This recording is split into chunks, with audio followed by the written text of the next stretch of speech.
Republicans have held a majority in both chambers of the Montana Legislature for more than a decade, but last legislative session was the first time during that period that they had a two-thirds supermajority, 102 seats across the House and Senate.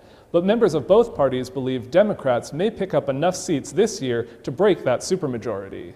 It is highly unlikely that we will maintain that supermajority. We believe we'll pick up a few seats in both the House and the Senate.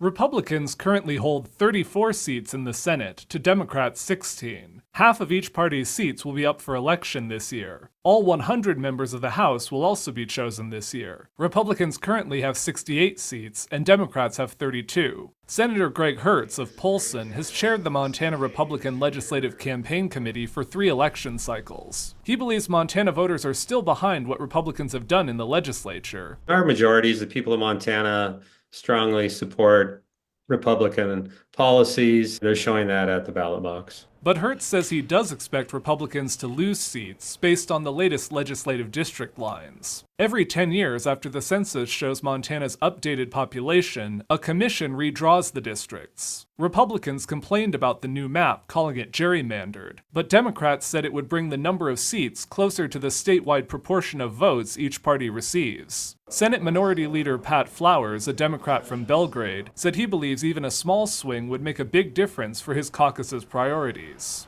If you pick up 2 more seats in the Senate or 3 more seats in the Senate on some of these key issues on which we may be divided with Republicans, it makes it that much easier to get those passed. Both parties say they think some of the same issues are going to be major topics during next year's legislature. At the top of the list, property taxes. Democrats and Governor Gianforte's task force each proposed homestead exemptions. Flowers says they'll look at whether they can get the 2 plans in line. The bottom line is it doesn't really matter to us whose proposal it is as long as it serves Montanans and puts Montanans first. The legislature will also have to decide whether to extend Montana's Medicaid expansion program. It's an issue that's divided Republicans in previous sessions. It's always a close issue. I think we just have to analyze and see how it's been working for the last 6 years and see if we can make some improvements going forward.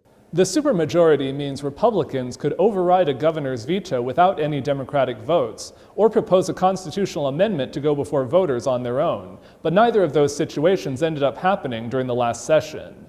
In Helena, Jonathan Amberian, MTN News.